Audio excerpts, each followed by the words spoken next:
Hi charcuterie friends, my name is Kristen Cronin. I'm the owner of Meet Eat Charcuterie, and today I'm going to show you and my friend JD how to make some beautiful festive charcuterie boards perfect for the holidays. Are we ready? I think I'm ready. First of all, do you know what the word charcuterie means? I don't. Take a guess. Cheese and crackers? Actually, it's just the meats. Oh. Charcuterie is a God, I never would've collection guessed that. of cold meats. And for the pronunciation, it's charcuterie, say it. Charcuterie. It's not charcuterie. It's not charcuterie. It's not charcuterie. It's not charcuterie. One time someone ordered a characteristic board. Oh. Not even in the right ballpark. Do you know what makes a good charcuterie board? Definitely a lot of different textures. Yes. Right? And Very then good. different flavors. You want to mix sweet with savory. Right? That's very good. Yes, absolutely. So the way that I think about it in my head, I typically like to include cheeses, meats, produce, crunch, jam, and brine.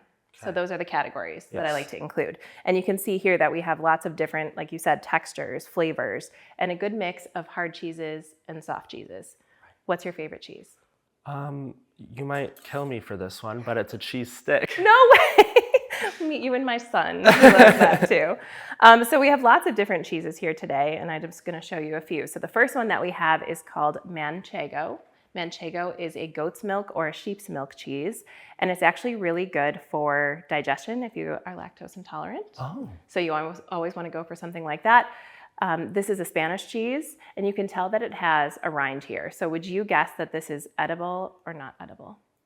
I mean, I would say not edible, but I feel like I might be wrong. No, you're right. Oh, great. So if it's a drastically different color from the cheese, it's not edible because it's wax.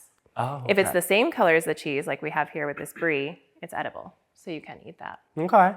So we're going to start with, I'm going to have you do some of this. Are you ready? Okay. Let's do it. So we're going to start with our manchego. We're going to put it to the side. Pro tip, you can use a fork to actually poke holes into the cheese and use that as a guide so that your cheese is all the same width when you cut it. Brilliant. So I want you to put it on the side here. Yeah. And you're going to use that guide, and we're just going to cut a few triangles Okay. all the way down. Okay. Go ahead. And while you're doing that, I'm going to explain some of the other cheeses that we have. So for Halloween, that's what we're starting with. Right.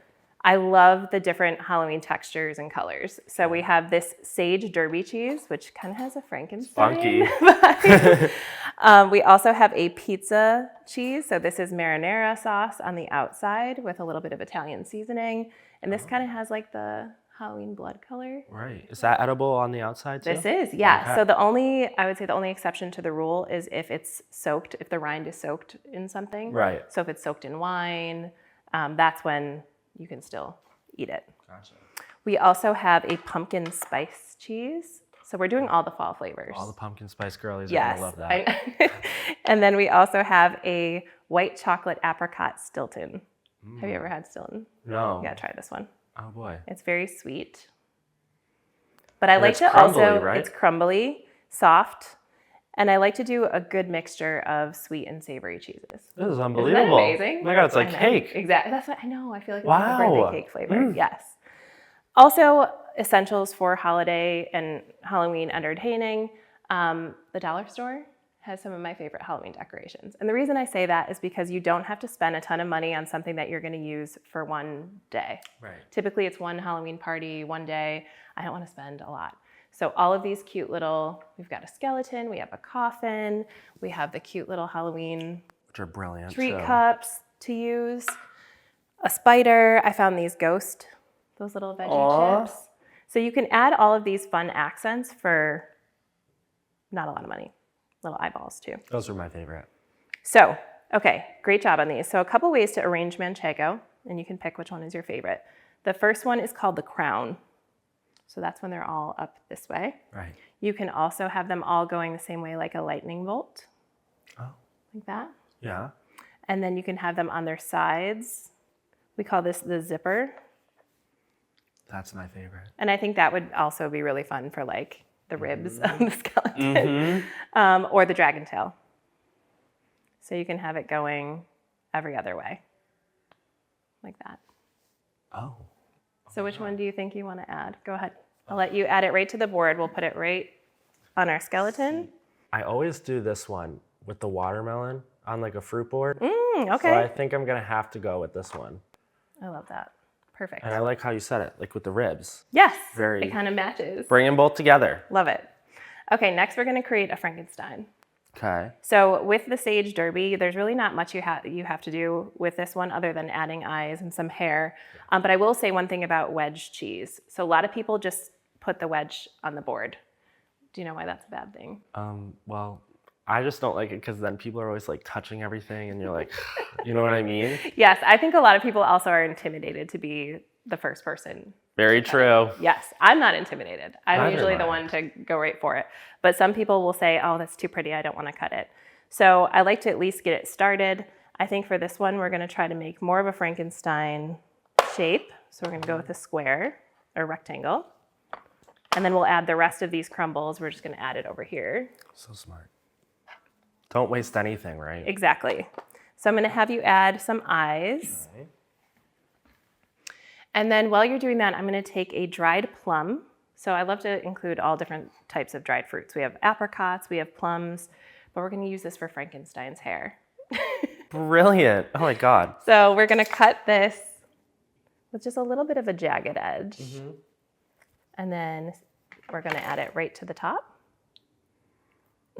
Aw. And then we can add, you know, if you wanted to get crazy, you could also add the bolts. Bolts. Yeah. A little face. And we're going to set that up right here. Isn't that cute? So the eyeballs you could really do with any sort of cheese. I also like to do them with Baby Bell. So if you want to open that one up for me. So Baby Bell, perfect for kids too. This one is actually the Gouda flavor. So they have some fancier Baby Bell cheeses.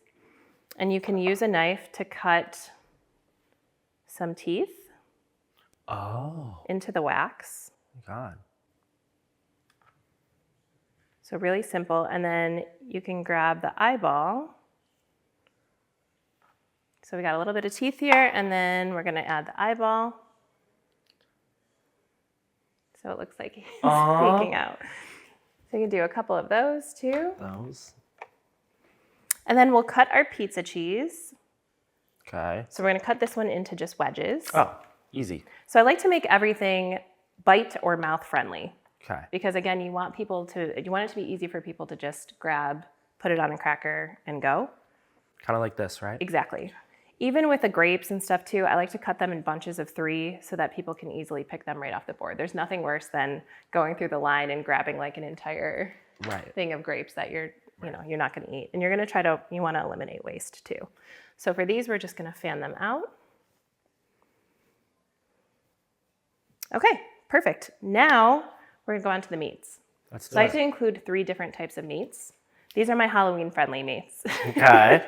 So this is spicy capicola, which has a little bit of a Halloween vibe to it. That fall color too. Yes. We also have Genoa salami. So this one's really a classic for any charcuterie board. And I feel like keeping things a little bit basic sometimes, like it's good to have some of the bougie or nicer cheeses, but I also like to have some classic stuff too for people who may not like some of the, the stronger stuff. And then we also have just regular sliced pepperoni. So with this, I'm going to show you how to make some skewers. Okay. And I love the idea of skewers because you could just, again, pick it up and go. Yep. So what we're going to do is we're going to fold, you can start with the pepperoni, fold it in half like a taco. Okay. We're going to fold it again like a triangle. Okay. And we're going to pierce right through like that. Perfect. And we're going to add about 3 pieces. Okay. Prosciutto is also a great one for spooky Halloween boards. We could even, it's kind of skin-like. Right. So what's like the flavor profile, would you say, of like prosciutto? So prosciutto is a very salty ham. Did you know prosciutto is ham? Oh, it's pork-based. Yeah, most charcuterie is pork-based. Okay. The only one that's not is bresaola. Bresaola is like a very tender Italian beef. It's also very healthy too, which is great for holiday boards when you're trying to do more of like a healthy New Year's, right? Yes, exactly. So prosciutto is very like mild, very salty, but it also pairs really well with a lot of different types of things on the board. Right. So it's a very neutral meat, I would say too. So I'm just putting these into the ribs of the skeleton. And then we can do the same thing with the salami. So I'm going to have you do a few of those. Let's do it. And you know what I love too? This board rotates, which is perfect for like a smaller party, right? Yes. It's in the middle of the table, we're rotating. It's great for a centerpiece too. You can do, even if you wanted to make up a few of these for your party and have them kind of scattered around the house, people can either easily go through and pick what they like. We call it the Lazy Susan board. So we're going to continue to add these around. So this also gives it a few, just that texture, a little gruesome looking too. It's Halloween, right? Exactly. We can also use, go ahead, you can add that right in there. The capicola, I'm going to show you how to make a rose that we're going to add into this little ramekin. I'm excited for that. So you could also do this with any white bowls, like if you have those small white bowls laying around. So what I like to do first, because this one's a little bit wider, so I'm going to stick a few in here just to give it some height. Mm-hmm. And then I'm going to take the first piece, fold it like a taco, just like we did before. And we're going to kind of layer it around. Perfect. You can layer it on that side. Yep. You can do it again with another piece. Okay. So you can do this with the pepperoni, with the salami. Now, if you go to the like supermarket and you're asking them like, hey, I need some of this capicola, do you tell them how thick it needs to be cut? Yes. So I like to do everything thin sliced. Okay. Especially the prosciutto. Because if it's too thick, it just makes it really hard to bite and chew easily. Right. So I do ask for everything thin sliced. Okay. And there's nothing better than freshly sliced prosciutto. You can get the pre-sliced, at Aldi, Wegmans, wherever, but it has a gamier taste to it because oxygen has actually hit it. So anytime you slice a piece of cheese or slice the meat, the oxygen hits it and it starts to decay, essentially. That is good to know. Yeah, so you want to always get fresh sliced. So the last piece, what I'm doing is I'm going to fold it like a taco and then roll it kind of like a sleeping bag. And that's going to be the middle of our flour. So I'm going to put that right in the middle. And you can see it's starting to get like a rose floral I love it. Shape, Halloween style. And then I found this cute little hand. And we're going to add that right to the top of the rose. Which is perfect. Right? Cute. Okay. The last few things that we're going to add. So another thing that I love to use, cookie cutters. You can use this with any type of cheese. You can use it with brie. I like to use it with provolone or Swiss or something that is already pre-sliced because it's just less work. Right. So I'm going to have you we can do this maybe this way. Okay. I'm going to do the bat and the ghost. And those I like to just add as accents. They're really cute and fun. So we can add those here. I'll have you do the ghost. Right.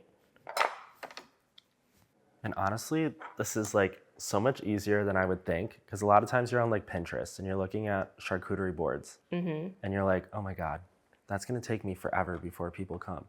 But no. And I highly recommend starting about an hour, like 45 minutes to an hour before because you actually want everything to sit out and get to room temperature. So that's when the flavors start to come out. A lot of people also think they have to ice it. You don't have to ice it. You can ice actually makes cheese sweat. Oh. So you don't want to do that. It can sit out for almost, I would say like 2 to 4 hours. There's a lot of preservatives. And then storage, you just put it in like a Ziploc bag or would you recommend a container? Yeah, so there's actually your cheese I like to wrap. It's called formaticum. So it's like a cheese wrap that you can get. You can also, if you wanted to, just cover this with press and seal. So press and seal is actually the best to kind of keep the moisture out because what you don't want is moisture to get in here. The only thing I would say is to make sure you take off any of the crackers before you put it in the fridge because then your crackers will get soggy or anything that's carby. Yeah. You don't want to serve. In fact, sometimes I serve crackers on the side so that you can avoid that problem altogether. Okay, so we're going to add a few more of our finishing touches. And then the last thing that I want to do is our gruesome knife. Let's do it. So this is the most Halloween knife I could find, right? And I think what we should do is take the jam and add some jam to the knife. I'm in love with that.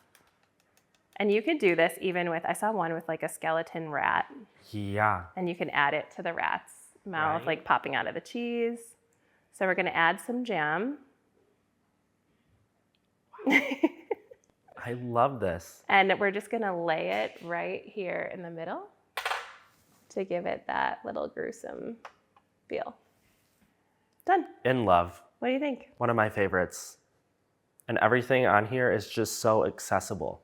Yes. You know, you don't feel awkward, as you said, like trying to get in there and get a little cheese. Right, exactly. I also think too, the other thing in terms of how I arranged it is I like to put things near each other that pair well together. Right. So you want to have, again, you see that there's crackers in all different areas, there's grapes in all different areas because grapes are actually palate cleansers and so are crackers. Oh. So that's why we typically will have a kiwi or produce or some sort of fresh fruit because you want to cleanse your palate in between each bite. And because we have so many different flavors, you'll see the things over here, like I added this cheese with this meat, that's going to be the easiest for you to put together. Right. Smart. I love this. And the knife, honestly, is my favorite. Is it? So you saved the best for last.